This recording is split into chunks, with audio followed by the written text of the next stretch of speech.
Hey YouTube, this is Mike Shirley with another DIY video.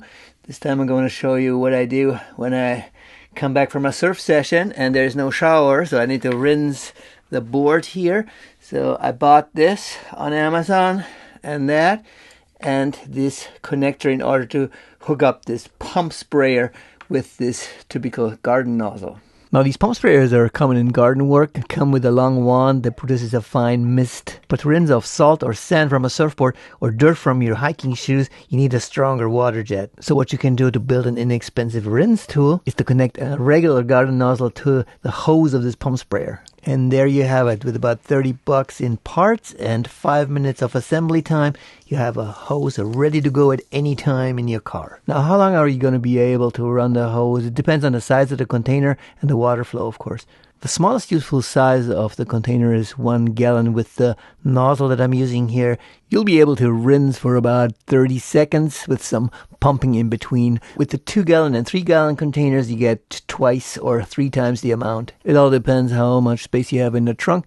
I'd say maybe 2 gallons is the ideal size. Also keep in mind when you're building up pressure in the container using the pump, you're going to compress the air that's in the container, not the water. Water is uncompressible. Because of this, it makes a lot of sense to not fill the container up all the way.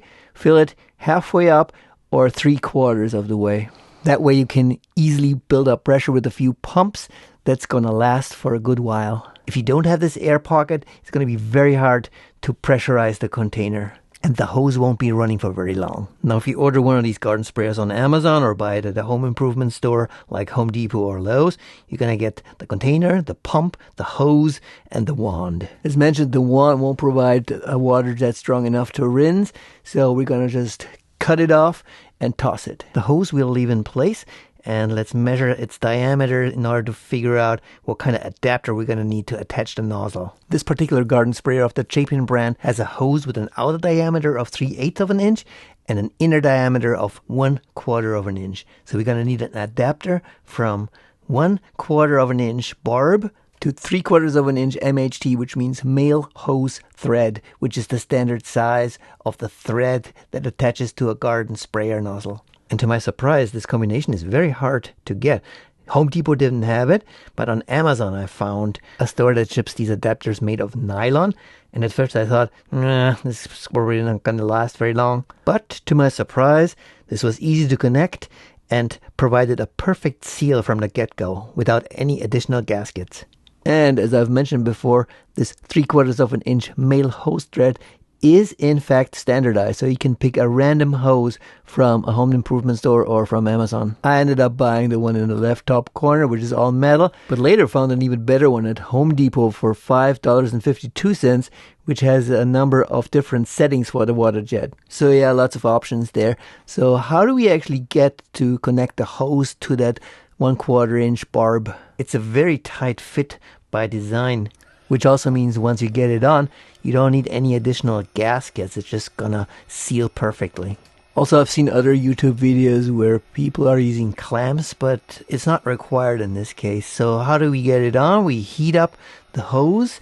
I'm using a heat gun here, but you can as well use a hairdryer. It's just that I had a heat gun lying around because that's a common thing to use in electronics and shrink tubing. When it's warm enough, just force in the barb part of the adapter, and once it cools down, it's going to be so tight that you can't remove it anymore without heating it up again, and it'll provide a perfect seal. Now when you're attaching the nozzle on the other end, you need to be very careful because metal on nylon, as you might guess, has the tendency that the metal destroys the nylon.